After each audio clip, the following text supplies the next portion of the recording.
Let me tell you a story that might sound a little too familiar. A few years ago, after working super hard and being diligent at my job, I finally got a raise that I was looking forward to.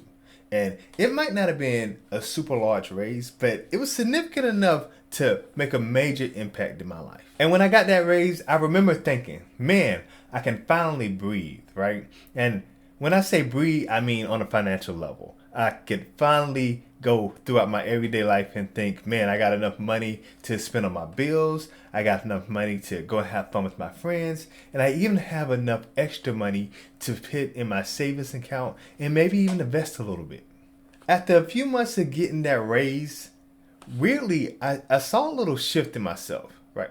I found myself doing things that I would normally never do when I was making a little less money, right? So I did things like upgrade my cell phone. And for the longest time, I was one of those people that would keep my cell phone no matter what happened to it. I would add that insurance on it that was $17, and every time I got a scratch, dent, crack, I would just claim my insurance, but I would never upgrade to the next version of that cell phone. I also found myself going out to eat a little more. I started buying extra streaming services that I wasn't even using, and I saw myself stop doing things like packing lunches for work, and instead I would go to the food truck that they would have pull up on the corner, and I'd be spending like 10, 15, sometimes even $20 a day on food truck food, and the food wasn't even that delicious. When I finally sat down and looked at my finances, I realized something. I wasn't saving any more money than I was saving back when I was at that lower salary. And then all of a sudden, I was kind of disappointed in myself because that little bit of money started to change me in a way that I wasn't proud of. And this is really what I want to talk about. Those small little changes in yourself is what happened to a lot of us. We get a raise, we go out, and we purchase things that we would normally never purchase. That's what lifestyle inflation is and what it does to you. Every time we get a little bit of extra money, we start to slightly change in our habits, and we start to spend money that we probably shouldn't be spending. After experiencing this, I realized something that I feel like not a lot of people realize. It's not the amount of money that keeps you broke. It's lifestyle inflation. Lifestyle inflation makes you feel like every time you get a little bit of extra money in your pocket, you can make slow changes that causes you to gradually spend that money and be stuck in the same situation you were always in. And that's what we're going to talk about today. How to avoid lifestyle inflation. So you're not wasting your money on small things that you don't need, and you're instead putting that money in places that can help you have a better future. The first thing we all have to realize is lifestyle inflation is sneaky.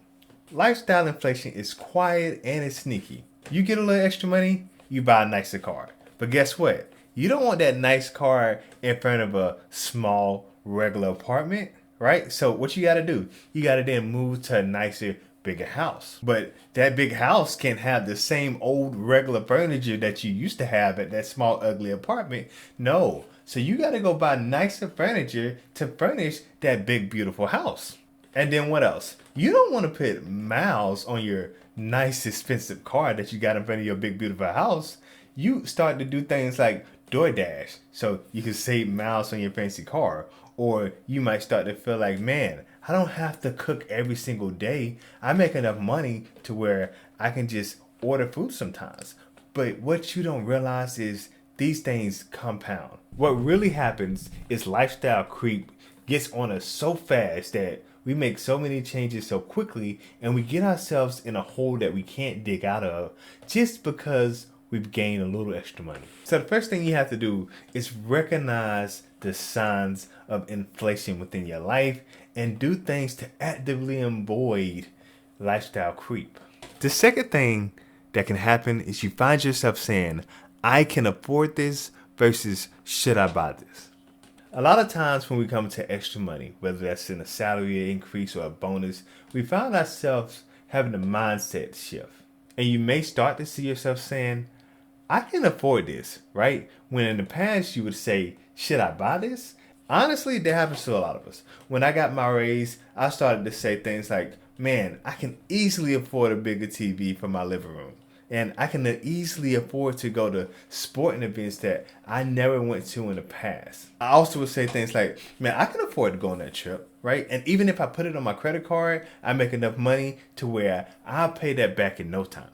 No matter how much money you make, you should always question your purchases, right? What I do now is I give myself a hard spending limit whenever I go to the store. And if whatever I'm about to purchase is over that limit, I give myself a 24-hour rule. I go and I think about it for 24 hours and I say, okay, do I really need this item?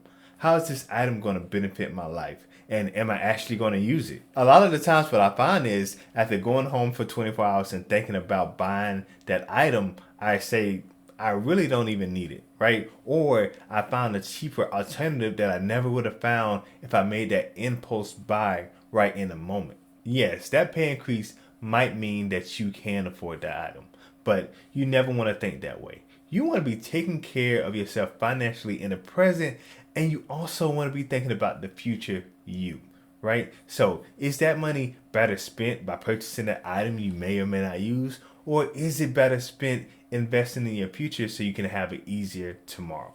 Never let inflation make you think that you should buy something just because you can't afford it. Just because you can't afford it doesn't mean that you need it.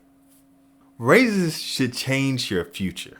A lot of people don't think of it this way, but raises should easily change your future, not your present, right? So when I say that, a lot of people aren't thinking about the financial freedom that you can provide yourself if you invest in your future today. So let's say if two people got that $500 raise, right?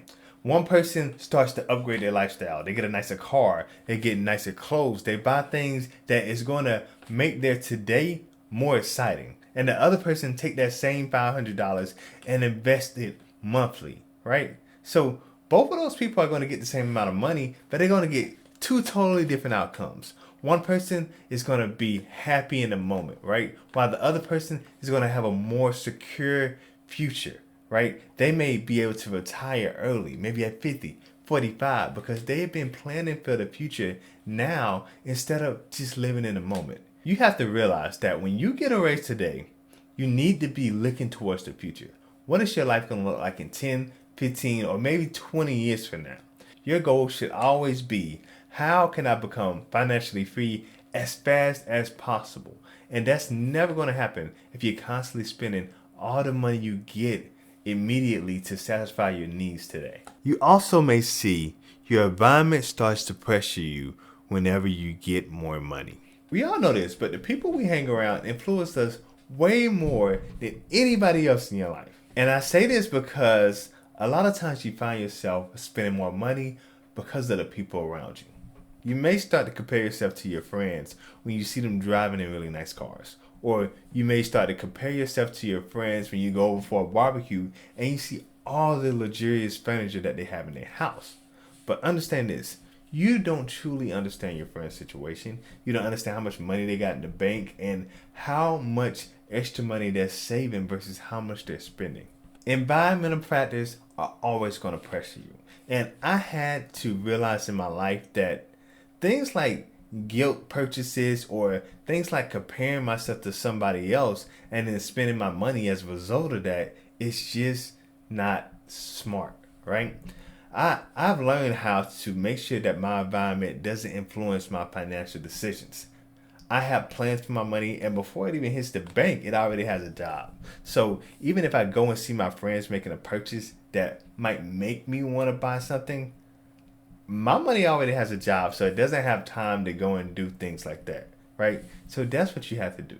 You have to make sure that your environment doesn't influence you in a negative way and make you start to make purchases that you know you can't afford.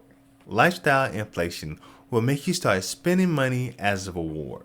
I find myself being really guilty of this, right? And there's so many examples of my life when I reward myself by spending money. And one example of that is when I go to the gym and I feel like I did really good that day. I say, I should really treat myself with a nice meal. And what I do, I go and buy myself Chipotle or Chick-fil-A or Diablo's. I spend money as a reward to myself, but that should never be the case. Your reward to yourself should never be spontaneously spending money, right? That's never going to lead to anything good besides debt and racking up a ridiculous amount of money on credit cards. You should reward yourself, but make it something that's planned. Make it say, okay, if I go to the gym 5 days this week, I get to buy myself a nice meal, right? Or if I get this really big project done at work, I'm going to be saving up on a weekly basis so I can go on a trip in December. Rewarding yourself by buying yourself things is okay, but only if you plan for it. Never reward yourself by overspending, because all it's going to do is cause you more stress at the end of the day when you look at your credit card or your bank account and you realize how much money you spent on ridiculous things just because you had one small success and you thought, I deserve a reward. Not having a plan for your extra money often leads to lifestyle inflation. A perfect example of this is you get an extra bonus that you know you're going to get at the end of the year. Or maybe you get your taxes back and you say, I'm going to save a decent amount of this. But you never make a plan for exactly how much you're going to save. So you spend and then you spend a little bit more. And then 1 or 2 months down the road, you realize you spent all that money and you never saved any of it. There should never be a time in which your money doesn't have a job prior to hitting your bank account. You should always understand where every single dollar you ever earn is going to go before it ever touches your hands. Free dollars are like free agents. They can go and do whatever it is that they want to do because they're not specifically assigned a job. Prior to getting any money, you should always make sure that you're allocating all of your funds to a specific place. Yes, some of that money can go towards rewarding yourself, and some of that money can be saved up for a trip that you want to do in the future. But everything should have a job. If you are planning for that trip, put in $50 a month until the end of the year and then use that account to go on that trip. But you should never just spontaneously spend that money on a whim.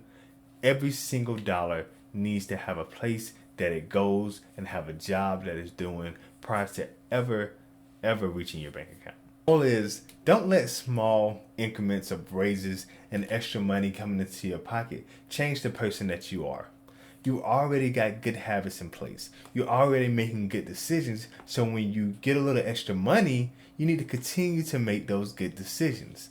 Lifestyle inflation is always going to be sneaky, and it's always going to creep on us a lot faster than we realize. But if we have the proper plan, the proper habits, and the proper discipline in place, we can make sure that lifestyle inflation doesn't affect us negatively like it affects a lot of other people.